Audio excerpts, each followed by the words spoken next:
Over the past 2 years, millions of Canadians have seen their utility bills jump by 30%, 50%, even 100%, and most people have no idea why. Families who didn't change their habits, didn't buy new appliances, didn't crank up the heat, are suddenly paying hundreds more every single month. How is that even possible? Is it inflation, carbon tax, corporate greed, or is something much bigger happening behind the scenes that no one is explaining clearly? Here's the unsettling part. The real reason your bill doubled isn't just one simple thing. It's not just prices going up. It's a chain reaction of hidden costs, global energy shifts, aging infrastructure, policy changes, and market structures that most Canadians have never been told about. And once you see how the system actually works, your bill will never look the same again. By the end of this video, you'll understand exactly what's driving your costs, and more importantly, what you can actually do about it. Number one, global energy market volatility. Here's something most Canadians don't realize. Even if your home runs mostly on hydro or local power, your utility bill is still heavily influenced by global energy markets. Yes, what happens in Europe, Asia, or the Middle East can quietly affect what you pay to heat your living room in January. Energy is a global commodity. When international conflicts disrupt oil or natural gas supplies, when major producers cut output, or when global demand suddenly spikes, prices surge worldwide. Canada may produce a lot of energy, but we don't operate in isolation. We export large amounts of oil and gas, and domestic prices often rise to match global market rates. That means if natural gas prices jump overseas, heating costs here can follow right behind. And here's where it gets even more interesting. Even electricity rates can be affected. In many provinces, natural gas power plants help balance the grid during peak demand. When gas prices climb, the cost of generating electricity rises too. It's a ripple effect, like a row of dominoes falling, and your utility bill is often the final piece. So what can you do? First, check if your provider offers fixed-rate plans to shield you from sudden spikes. Second, monitor your usage during high-demand seasons like winter. And third, understand that price swings aren't always about your personal consumption. Sometimes they're the result of massive global forces moving behind the curtain. If this opened your eyes, tell me in the comments. Which part of your bill shocked you the most? Supply, delivery, or taxes? Hey, we put serious time and research into breaking this down for you. So if you value content like this, hit subscribe. It's just one click, but it helps us keep exposing what others won't. Number two, carbon pricing and environmental policies. Now let's talk about the topic that sparks the most debate, carbon pricing. Some people blame it for everything. Others say it barely makes a difference. So what's the truth? Carbon pricing is designed to reduce emissions by making fossil fuels more expensive. When fuel suppliers pay a carbon charge, that cost often flows down the chain, to distributors, to utility companies, and eventually to you. If you heat your home with natural gas, propane, or oil, you'll likely see this reflected directly on your bill. Even if it's listed as a separate line item, the total still adds up. But here's what many Canadians miss. Carbon pricing is only one layer. Environmental compliance rules, emissions regulations, and clean energy investments also increase operational costs for utility companies. Funny, upgrading systems, investing in renewable energy, and meeting stricter standards all require billions in funding. Utilities recover much of that through rate adjustments approved by regulators. That said, there's another side to the story. Many households receive rebates or climate incentive payments meant to offset some of these costs.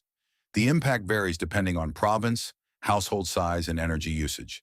Some families break even. Others feel the pinch. So what can you do? First, check if you're receiving all eligible rebates. Second, consider improving insulation or switching to more efficient heating systems to reduce fuel consumption. The less fuel you use, the less these charges affect you. The key takeaway? Carbon pricing contributes, but it's part of a much larger puzzle. We spent hours digging into policies and reports to simplify this for you. Now we want to hear from you. Do you think carbon pricing is the main issue, or just one piece of the puzzle? Drop your honest take below. If this breakdown helped, hit subscribe. It's one simple click, but it keeps videos like this coming. Number three, Aging infrastructure. Here's something most people never think about when they flip on a light switch. Much of Canada's energy infrastructure is 40, 50, even 60 years old. The power lines stretching across provinces, the underground gas pipelines, the transformers in your neighborhood. A huge portion of it was built decades ago. And like any aging system, it's wearing down. Over time, equipment becomes less efficient, more fragile, and far more expensive to maintain. Severe winters, ice storms, wildfires, and flooding only speed up that deterioration. When transformers fail or pipelines need replacement, utilities don't just patch things up anymore. They often have to completely rebuild sections of the grid. And we're not talking about small repairs. We're talking about multi-billion-dollar upgrades. So now here's the part most Canadians don't realize. Utility companies are regulated, but they are also allowed to recover infrastructure costs through rate increases approved by provincial regulators. That means when billions are spent modernizing the grid, those costs are gradually added to customer bills over time. It doesn't show up as a big flashing warning. It quietly appears in your delivery charges or rate adjustments. In fact, in many cases, the delivery portion of your bill has increased faster than the actual energy usage portion. You could reduce consumption and still see your total bill climb because you're helping pay for system upgrades happening miles away from your home. So what can you do? Start by reviewing your bill carefully. Understand the difference between usage charges and delivery charges. Knowing what you're actually paying for gives you power and helps you make smarter decisions about reducing consumption where it truly counts. We break this down because you deserve clarity. Now tell us, did you know aging infrastructure could impact your bill this much? Share your thoughts below. If you appreciate the research and effort behind this video, hit subscribe. It's just one click, but it helps us keep uncovering what's really going on. Number 4, delivery charges. Let's talk about the line on your bill that most people skip over. Delivery charges. This is often the most confusing and frustrating part of your entire statement, because even if you use less electricity or gas, this portion can still go up. Delivery charges cover the cost of transporting energy from power plants or gas facilities to your home. That includes maintaining transmission lines, local distribution wires, substations, meters, emergency repairs, and grid management systems. In simple terms, you're paying for the highway that energy travels on, not just the energy itself. Here's the surprising part. In many provinces, delivery charges now make up 40% to 60% of the total bill. That means more than half of what you're paying isn't about how much energy you consume. It's about keeping the system running. And unlike usage, which you can control by turning off lights or lowering the thermostat, delivery costs are largely fixed. Even if you go on vacation for a month and barely use power, you'll still see a significant bill because the grid has to remain available to you 24/7. However, there are small ways to reduce impact. Some provinces offer time-of-use pricing, where electricity is cheaper during off-peak hours. Running appliances at night or charging electric vehicles during lower demand periods can slightly reduce overall costs. The key realization? Cutting back helps, but understanding fixed versus variable charges is what truly explains why your bill doesn't always shrink when you expect it to. We dig into these details because transparency matters. So tell us, what percentage of your bill is delivery charges? Go check and drop the number below. If this kind of deep breakdown helps you, tap subscribe. It's one simple click, but it fuels the work behind every video. Number 5, extreme weather and climate events. Here's a reality most Canadians are starting to feel. Extreme weather is no longer rare, it's expensive. From deep freezes in the prairies to wildfires in British Columbia and powerful ice storms in Ontario and Quebec, severe weather events are happening more often and causing massive damage to energy infrastructure. When a winter storm knocks down power lines or a wildfire destroys transmission towers, utility companies must respond immediately. Crews work around the clock, equipment is replaced, and emergency systems are activated. These repairs aren't cheap. In fact, weather-related damage now costs utilities billions of dollars nationwide every year. But here's what many people don't connect. Those recovery costs don't just disappear. Utility providers apply to regulators to recover storm-related expenses over time, and those approved costs are gradually added into future rate increases. It may not show up as a storm fee, but it's embedded in the rising rates you see months later. Extreme heat waves also increase electricity demand as air conditioners run constantly. When demand spikes, utilities sometimes rely on more expensive backup power sources, which drives up generation costs even further. So what can you do? Start by improving your home's energy resilience. Upgrade insulation, seal drafts, consider surge protection, and reduce strain on your heating and cooling systems. A more efficient home not only lowers your usage, it helps you stay protected during outages. The truth is, climate-related disruptions are becoming part of the new normal. And the financial ripple effect is showing up directly on your monthly statement. We research and simplify these complex issues so you don't have to. Now tell us, have you noticed your bill spike after a major storm? Share your experience below.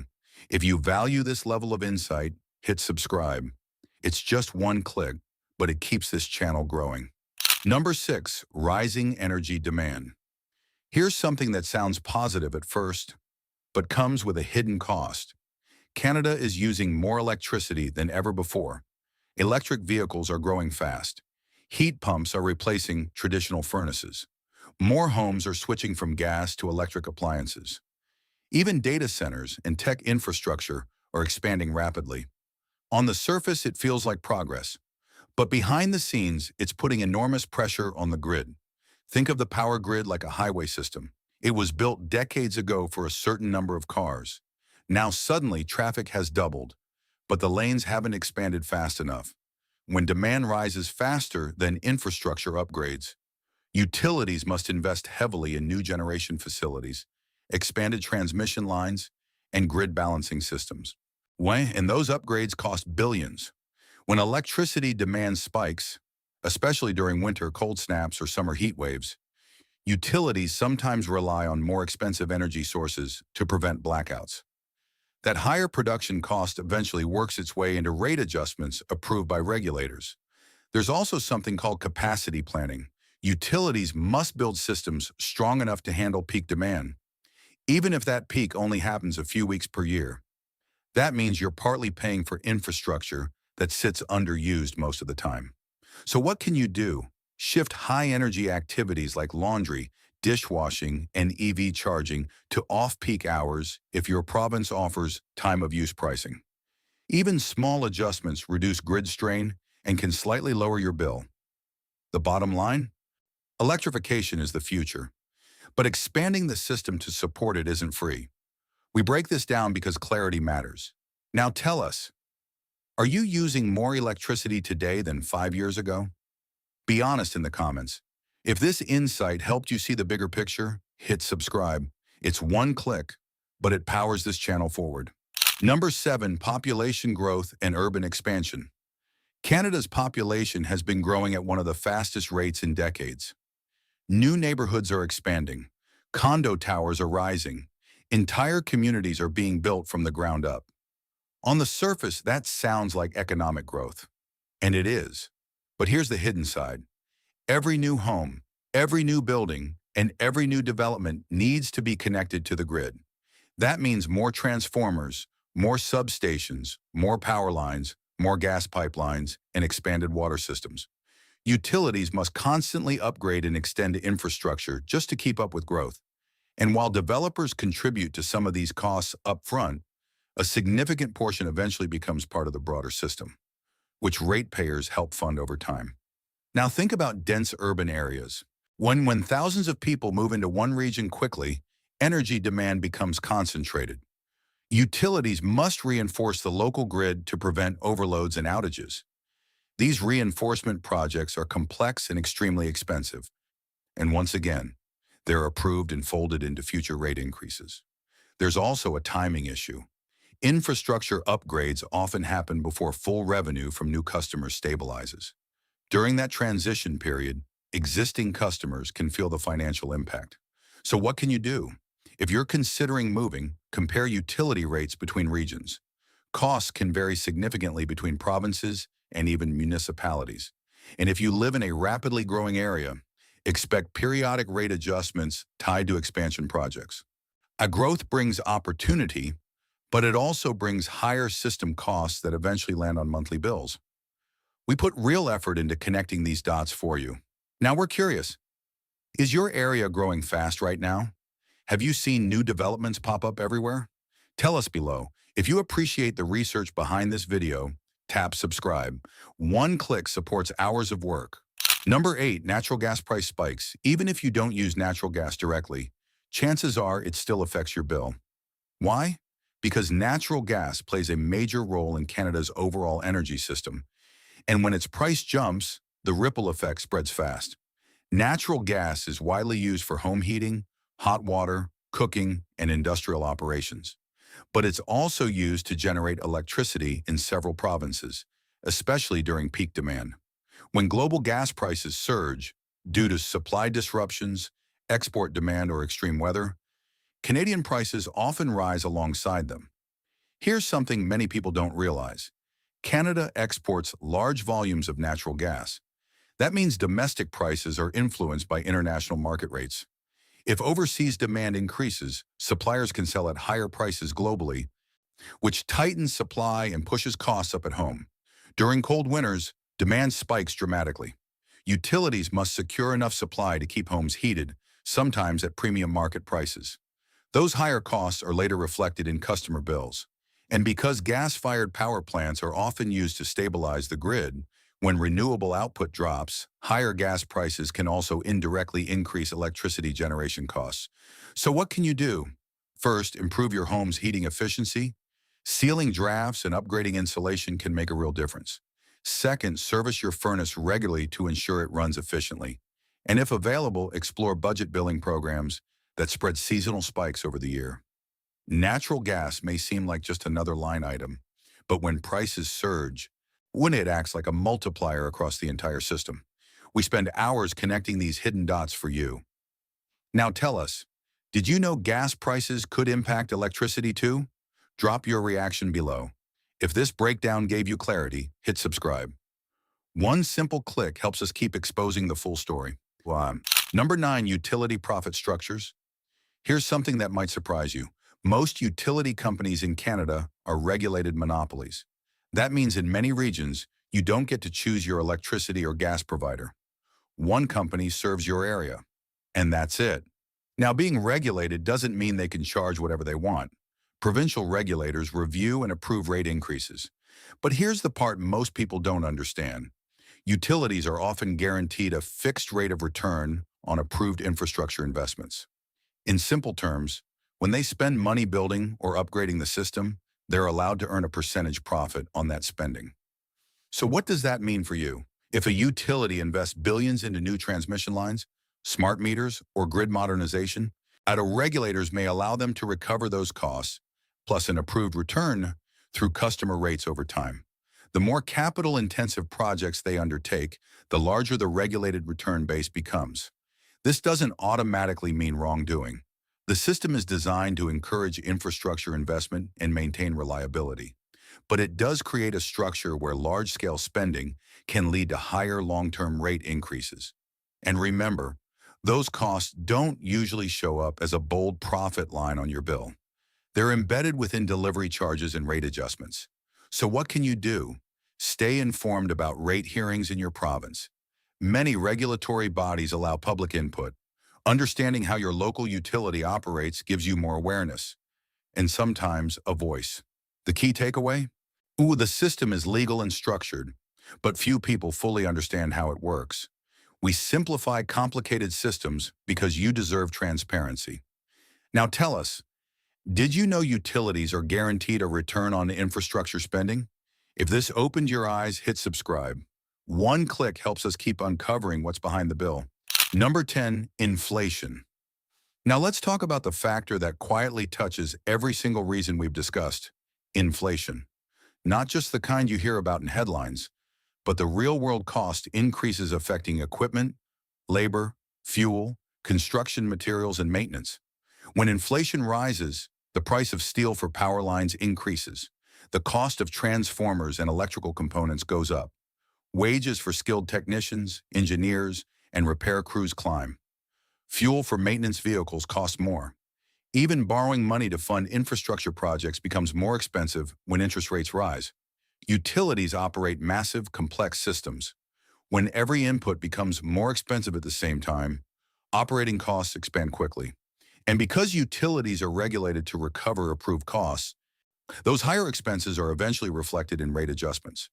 Here's what makes inflation particularly powerful. It compounds.